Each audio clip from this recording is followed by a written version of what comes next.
Welcome sa Kalingap Ed Elia Vlogs YouTube channel mula dito sa bansang Italia.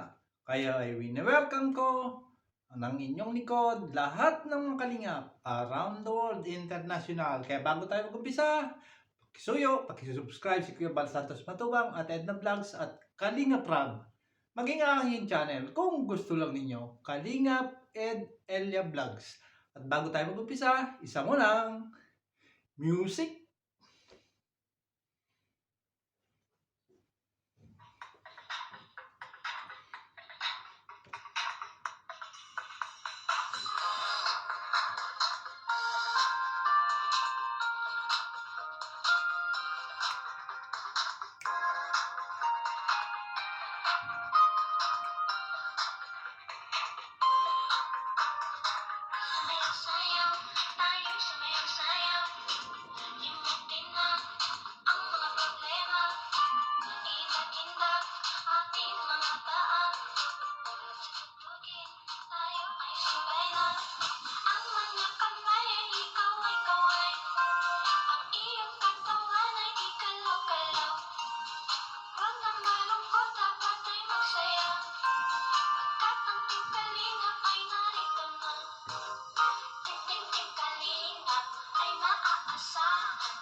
At bago tayo mag-umpisa, bibigay ko lang yung isang nararamdaman ng inyong lingkod, si Kalingap Ed. Hindi madali itong topic natin ngayong araw na ito. No?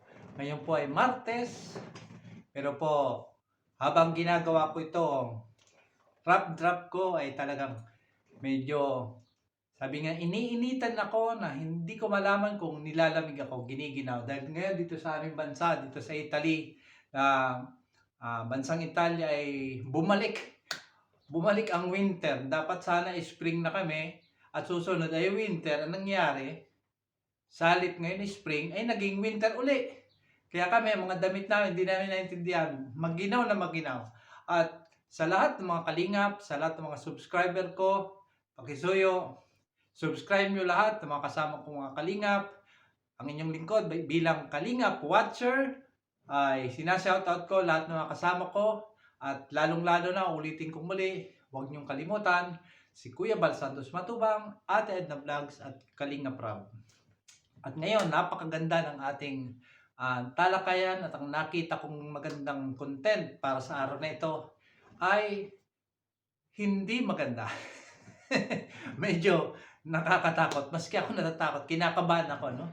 Kaya ngayon ko naintindihan yung nararamdaman ng mga nagsulat ng kasulatan, ano, ng Biblia, katulad ni Daniel, ng mga apostol.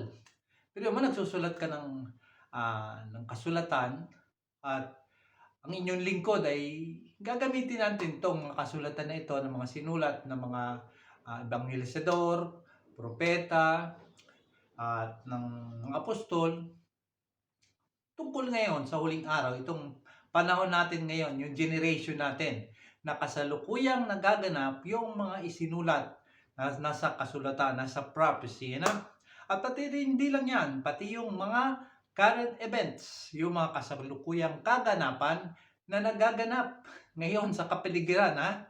Sabi nga, hindi ito basta mga normal na pangyayari na parang wala lang dahil dyan sa Pilipinas hindi natin nararamdaman. Pero, sabi nga, pwedeng hindi natin iniisip o hindi pa natin pinaghahandaan o hindi tayo napabahala. Dahil ang buhay natin ay normal, okay lahat. Pero sabi nga, walang makakapagsabi, pwedeng maganda ang sitwasyon natin ngayong araw na ito, bukas, isang linggo o sa isang buwan, at biglang-bigla, nagbago ang sitwasyon. Ang tanong, ikaw na nakikinig sa akin, nakahanda ka na ba? Kung ikaw ay nasa kalagayan ng mga tao sa mga bansa ngayon sa 4 na lugar, nagkakaroon ng problema, bigyan ko kayo ng isang halimbawa. Sinulat sa Lucas, dito sa Lucas, Kabanata 21:11, ito yung prophecy na sinasabi, magkakaroon ng malalakas na lindol, gayon din na mga epidemya at taggutom sa iba't ibang lugar. Makakakita ang mga tao ng mga nakakatakot na mga bagay at magkakaroon ng tanda na kitang-kita sa langit. Tukuyin natin yung umpisa, no? Sabi nga, makakaroon ng malalakas na lindol. Normal.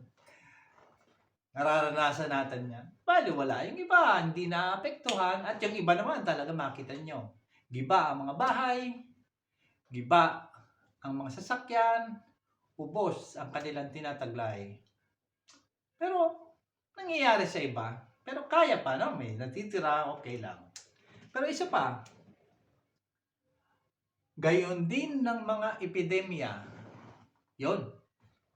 Hindi lingid sa inyo, katatapos lang, 2019. Walang nag-iisip na na yan, nababasa natin yung sinasabing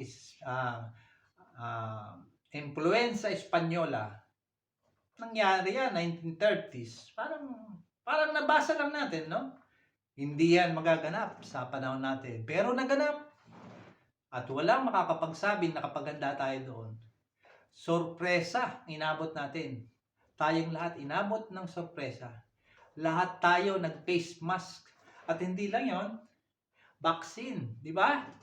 Nag-vaccine at hindi biro ang namatay. Makita natin, dito nangyari nangyari sa China at sumunod ito nangyari dito sa Italy, no? Sabi nga, kung dati noon, kapag namamatay ay isang kabaong, dito, sa Italy, nangyari dito yung bunton-bunton na tao nilalagay sa isang hukay. At nangyari pa sa iba, talagang hindi biro. Maging sa ngayon, meron pa rin natitirang konti. At hindi tayo nakaligtas dyan. At hindi yan lingid sa inyong kaalaman. Meron pa. Sabi na makakakita ang tao ng mga nakakatakot na mga bagay. Kaya kung may Biblia kayo, buksan nyo Lucas 21:11, nakakatakot na mga bagay. Ano ba yung mga nakakatakot na bagay? Yun nga, laksa-laksa ang mga namatay. Ano pa? Yung may mga pangyayaring biglaan, nagtatakbuhan ng mga tao dahil may mga nakakatakot na bagay. Nito lang, nakakaraan isang 4 na araw sa Dubai, nakita nyo, Sino mag-aakala sa Dubai na biglang isang industrialized na bansa ahead sa buong mundo? Isang pagkakamali nila. Nagagawa lahat ng bagay. Marami at balak nga nila ngayong April, yung kotse na lumilipad, magiging karera. Ng mga lumilipad na, ng mga kotse, ng mga drone ang dating. Dapat sana mga ganapin ngayon. Mukhang malabong matuloy, At nabasa ko ng plano. Isang pagkakamali nila, nakalimutan ng isang industrialized na bansa. Mataas ang mga tower, magagandang kalsada, malalapad, ang mga sasakyan, Ferrari, ang mga pulis, yung mga sport car, ng mga Lamborghini, na Ferrari ang ginagamit nila na gamit ng mga pulis. Pero isa yung bagay lang sila nasira. Hindi sila nakapaggawa ng mga hukay na kung saan yung mga imbornal na pwedeng dumaan ang tubig. Nakita niyo mga kaibigan? Nangyari hanggang sa ngayon. Lubog sa tubig ang Dubai at kasulukuyang pang umuulan, hindi na alam kung ano nang gagawin. Kinikrane na lang ang mga kotse para may tabi. Para doon sa mga kalsada ay makadaan ang mga sasakyan yung sa mga bumabay. Hanggang ngayon, nakita nyo. Kaya sabi natin, may mga pabigla, yon hindi sila nakapaghanda. Ikaw ba na nakikinig sa akin, dyan sa Pilipinas, sa buong mundo, mga kasama kong OFW, nakahanda na ba tayo? Maski ako, hindi pa rin ako masyado handa, pero meron akong mga pinaghahandaan. Nagsisiguro din ako. Kaya,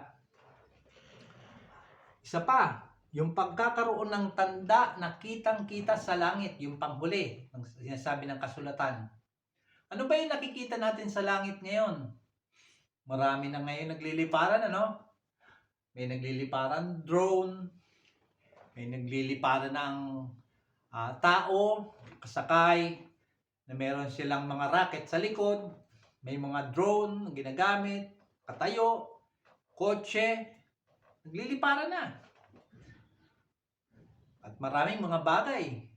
At hindi lang yon, nagliliparan na din ang mga missile. Kung kayo ang tamaan, biglang isa may naligaw sa ating kinaroroonan, nakaready na ba kayo? Alam nyo ba kung ano laman ng mga missile ng mga yan?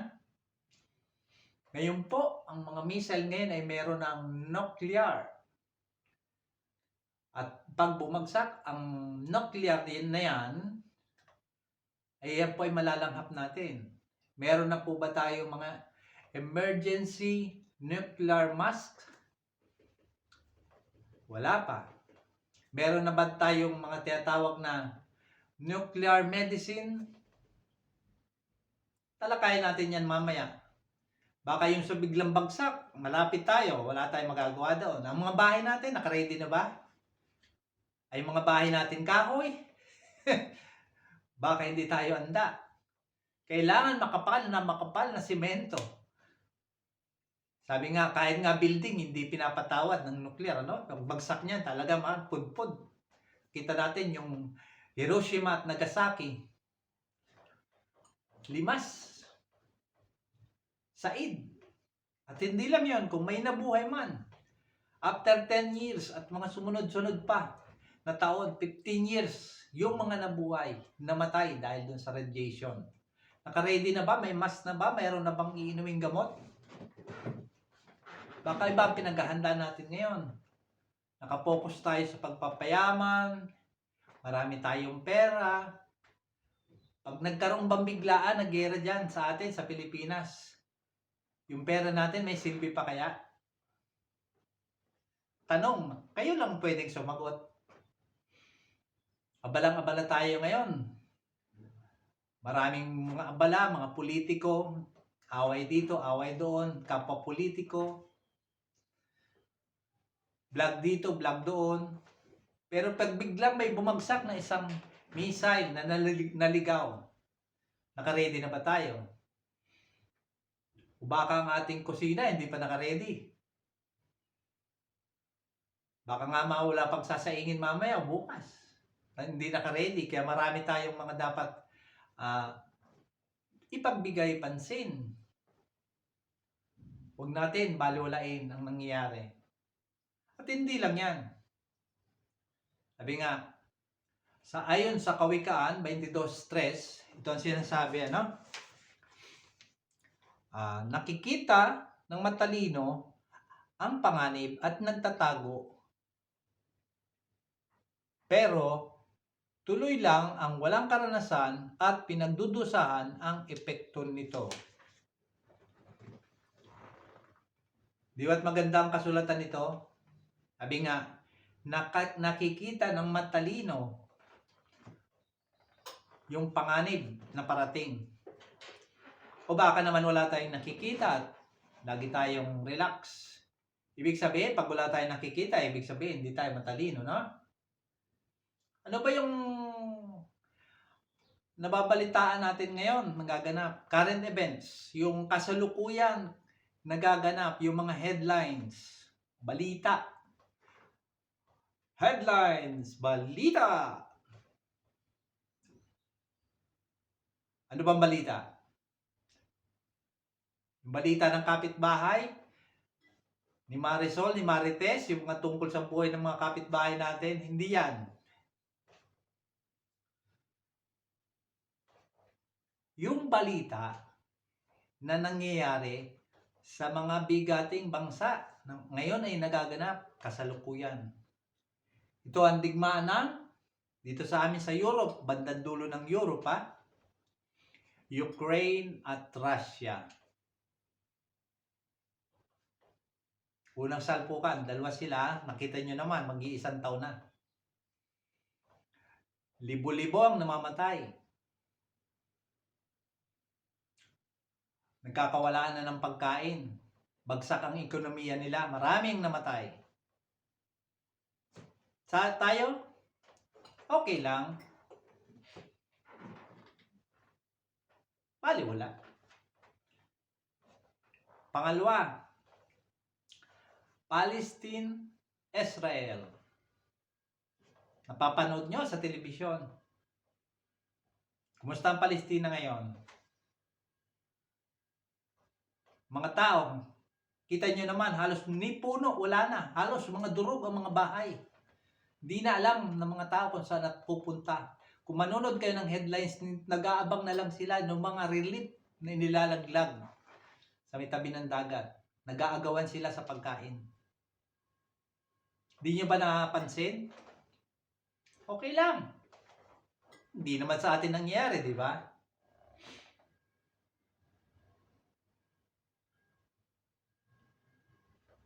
Yung bombing ng Yemen na binumba ng USA dahil sa pangaharang nila ng mga cargo ng mga cargo ship na pinandideliver papuntang Israel.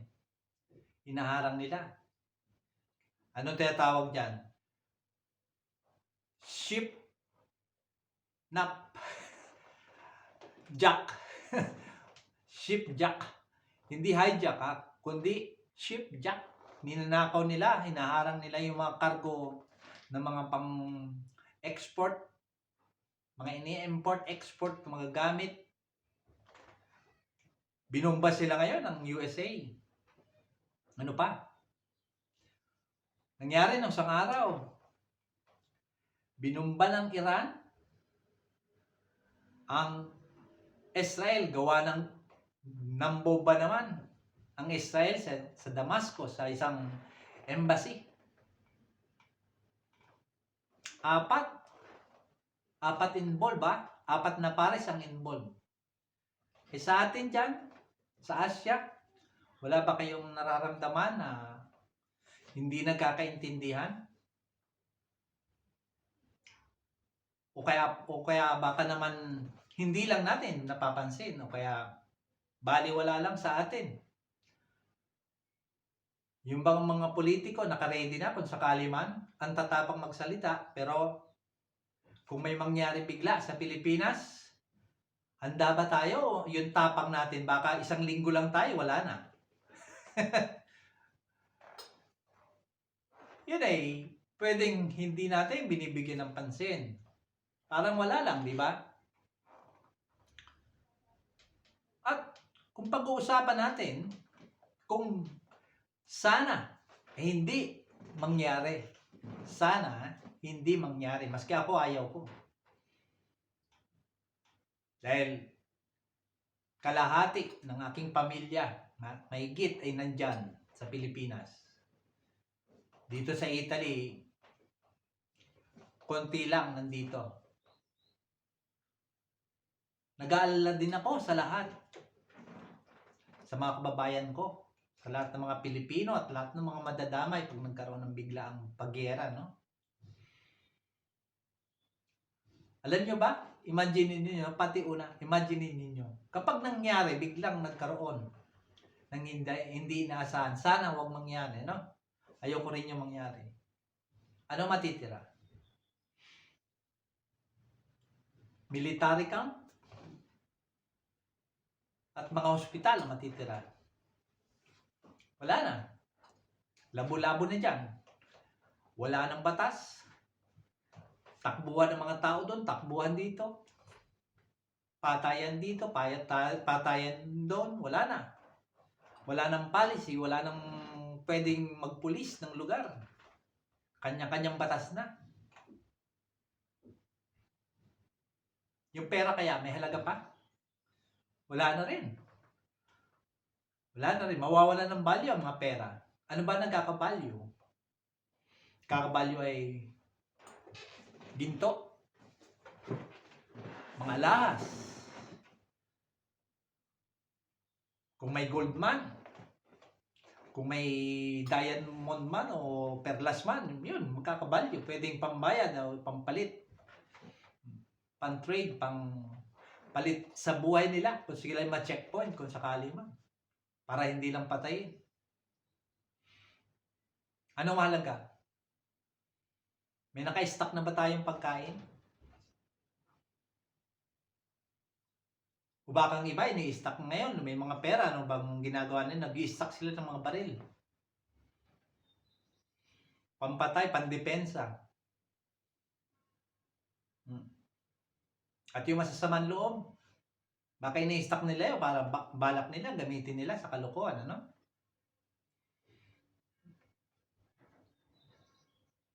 At sigurado ko, isa lang. Gaya ng mga digmaan sa isang mga lugar, ang madalas na nabubuhay yung mga nagtatanim. Dahil kahit papano, kakain sila. May nabasa akong magazine, panood ko yun dito, miski sa Italy, ano? Nagkukot-kot ng basura, ng panahon ng gera, yung mga basurahan na baka may tinapay na maliit. Nagtinapon sa basurahan, kukunin yun, yung ay kinakain. Ganon, kalupit ng gera parte dito sa Europe ng panahon. Ganon din sa atin sa Pilipinas, World War II. Pagkwentuhin nyo na lang mga lolo natin, mga tatay natin, ay kwento ng mga lolo ng panahon ng Japanese time. Kakalungkot. Pero tayo ba ay may prevention na naka-ready? Yung bansa natin dyan sa Pilipinas, naka-ready na ba?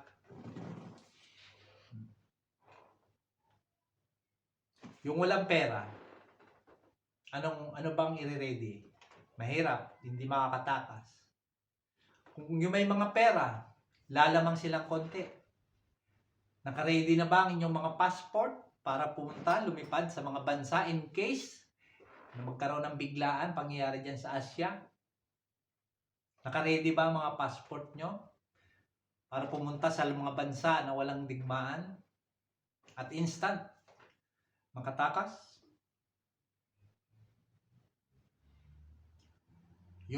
Sinasabi ko yung nuclear mask. Kapag may pumatak bigla, may magagamit ba ang pamilya natin, tayo mismo, para makahinga? Hindi tayo maging biktima ng nuclear radiation? Meron na ba tayong nuclear medicine na tinatawag na potassium iodide tablet na pwedeng tumama sa ating mga thyroid at maging biktima tayo para hindi tayo magkaroon ng cancer o ma-expose sa cancer?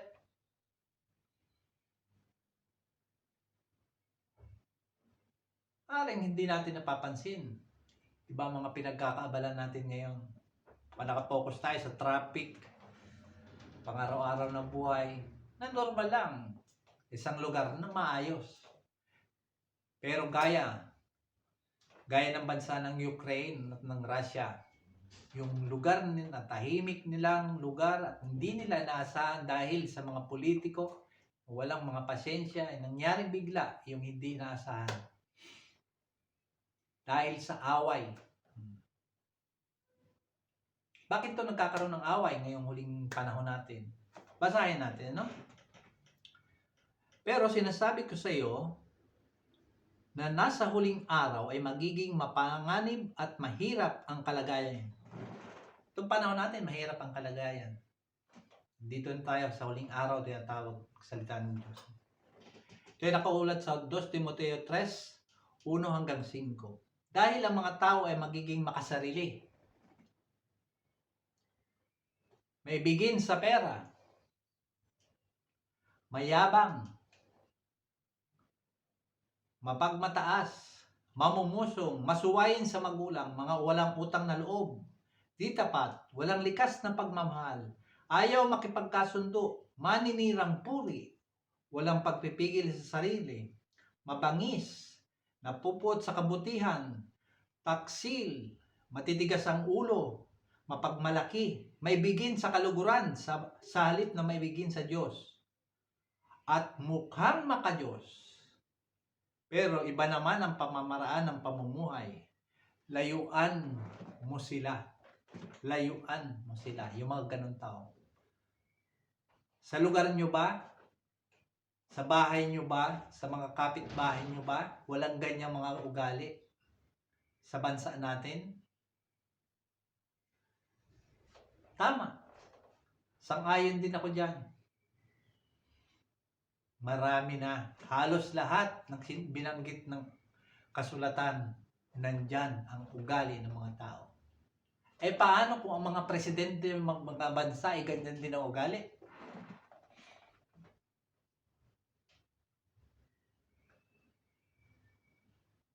Kaya kita nyo, Ukraine-Russia, naganap. Palestine, Israel, ganun din. Ayaw makipagkasundo. US at ang Yemen, ang Iran, ang Israel. At itong latest nga, nung isang araw lang, gumanti ang Israel, pinabagsakan ang military camp sa Iran. At alam natin, ang Israel, hindi ganun niya ilang missile ang pumunta sa kanila, nasagap nila. Pinaputok sa langit lahat. Eh paano? Kung lalala pa? Di pa tapos? Hindi ko alam ang nangyayari ngayon. Kaya, tayo ba ay nakahanda? Ipapaalala ko lang sa inyo, no? Ipapaliwanag ko, ano ba yung potassium iodide tablet? Ito meaning, sabi nga, potassium iodide tablet is a chemical compound that can be used to protect the thyroid gland. Ito daw isang items, isang bagay na chemical na nakakaprotekta para sa may parte natin ng leeg ng lalamunan from possible radiation injury, para sa posibleng pagkaroon ng mapinsala ang ating katawan sa radiation caused by radioactive iodine. Sa kadahilanan ng radioactive iodine. At some radiological emergencies can release large amount of radioiodine na pwedeng na ito daw ay maging dahilan na para magkaroon ng amount ang lahat ng bahagi ng lugar kung saan ay binagsakan ng chemicals na ito ng nuclear na missile. Kaya, ano yung papanood natin sa mga balita ngayon? Nakakita kayo ng napakaraming mga ibon nagbabagsakan, no? Mga patay sa kalsada. Nakakatakot, no? Bakit? Ang mga bansa ngayon, nagpa-practice sila, no? Paputok dito, paputok doon.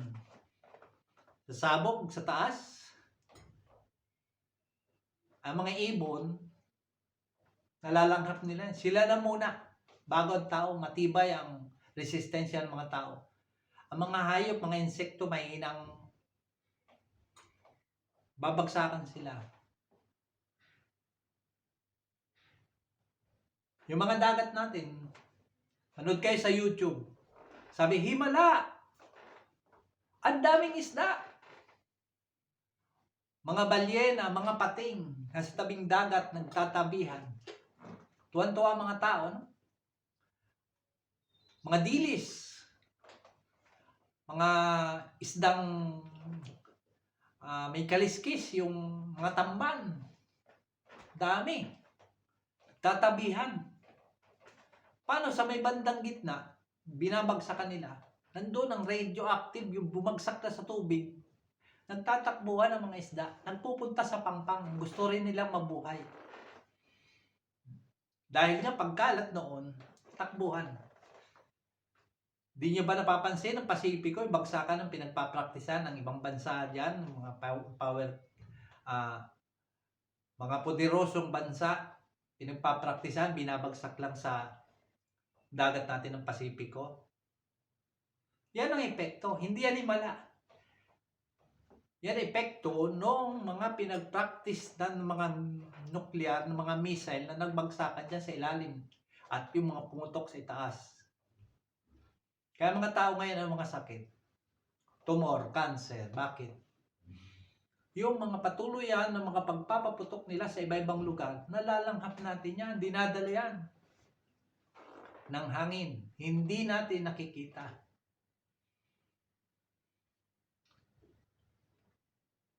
Yung mga nakasasabi nila nahihirapan huminga, mayroon mga allergy, may problema sila sa mata. Bakit?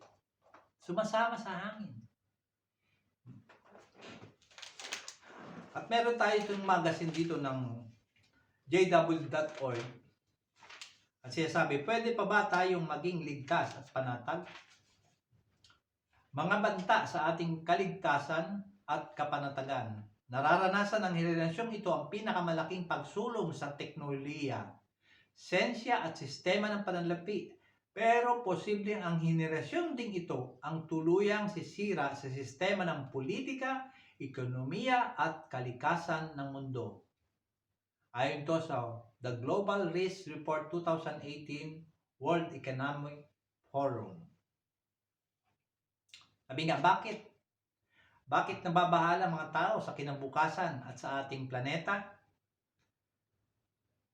Ano ba yung mga kinababahala ngayon? Cybercrime. Napakapanganib ng internet. Pugad ito ng mga pedophile, bully, troll, at mga hacker, ang sabi ng pahayagang Australian. The identity, pagnanakaw ng pagkakilanlan ay isa sa pinakalaganap na krimen sa mundo. Sa internet na ilalabas ng mga tao ang isa sa pinakamamasamang ugali nila, ang pagiging malupit. Tingnan nyo?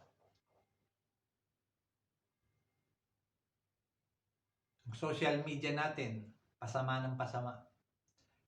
Masama na napapanood na natin ngayon, hindi na dapat panoorin ng mga bata. Ano pa? Agwat ng mayaman at mahirap. Ayon sa report ng Oxfam International, kamakailan ang kayamanan ay 8 pinakamayayamang tao ay katumbas ng pinagsamang kabuhayan ng 3.6 billion na pinakamahihirap na tao sa mundo. Kita nyo? 6 lang na tao, katumbas ng napakarami. Ilan lang. Unfair, di ba? Digmaan at pag-uusig. Ganito ang sinabi ng isang report ng United Nations Refugee Agency noong 2018. Ngayon lang dumami ang ganitong mga taong nagsisilikas. Mahigit na 68 million katao ang napilitan umalis sa kanilang tahanan, karaniwan ng dahil sa digmaan o pag-uusig. Halos isang tao ay napipilitan lumikas kada 2 segundo, ang sabi ng report. Kita nyo, yung mga bansang yung mga nagdidigmaan na yan, tatakasan ng mga tao. At yan sa Asia, kapag may nag-umpisa dyan, tsak, sibatan. Yung may passport, yung may mga pambili ng plane ticket, pampunta sa ibang bansa. E paano yung wala? Nakakabahala talaga. Problema sa kapaligiran. Maraming uri ng halaman at hayop ang napakabilis na ubos, ang sabi ng Global Risk Report 2018, at ang pollution sa hangin at sa dagat ay isang tumitinding banta sa kalusugan ng tao. Mabilis din nauubos ang mga insekto sa ibang lupain dahil ang mga insekto ay tumutulong sa pagpaparami ng halaman. Sinasabi ng siyentipiko na baka tuluyang masira ang ating kapaligiran. Nanganganib din ang coral reef. Tinataya ng mga siyentipiko na kalahati ng coral reef sa mundo ang namamatay na makalipas ang 30 taon. Kaya, paalala po sa atin mga Kalingap supporters, sa aking mga kaibigan nakakapanood ng aking simpleng video, hindi ako sikat na katulad ng mga ibang vloggers diyan. Ha? Pero ang sinasabi ko ay nakaulat sa salita ng Diyos, ang Biblia at yung current events. At yan ay may mga pag-aaral ng mga dalubhasa sa buong mundo. Yan tinalakay ko sa ngayon. At nakikita nyo nagaganap yung digmaan sa Ukraine at Russia. Dito yan sa Europe. Palestine, Israel. USA, Yemen. Iran at Israel. Sa palagay nyo. Hindi yan nangyari sa atin ng ito sunod-sunod, ha? Ito ngayon, sunod-sunod. Kaya yung tinalakay natin kanina sa Lucas 21:11, ngayon, sunod-sunod yan. Sabi nga, magkakaroon ng malalakas na lindol, kayo din ng mga epidemya, taggutom, sa iba't ibang lugar, nakakita mga tao na nakakatakot ng mga bagay, at magkakaroon ng tanda na kitang-kita sa langit. Parang mga laruan na lang na nagliliparan missile ngayon, putukan dito. Ngayon, nakikita natin dahil gawa ng media, no? May mga TV tayo, may YouTube, makikita natin. Parang mga laruan. Pero yung binabagsakan yan, ang daming patay. Hindi yan biro, ha? Hindi yan mga saranggola na simple lang. Nakita natin. Sa taas, nasasalubong, may pangkontra din sila, no? Eh kung hindi yun nasalubong, nakontra, dumiretso. Sa tinitira natin, yung bahay ba natin? Baka yung yero natin, hindi ready kapag umulan. Sa ulan nga lang, hindi pa tayo naka-ready. Pag pumatak ang ulan, lusot. Basa tayo sa loob ng bahay natin.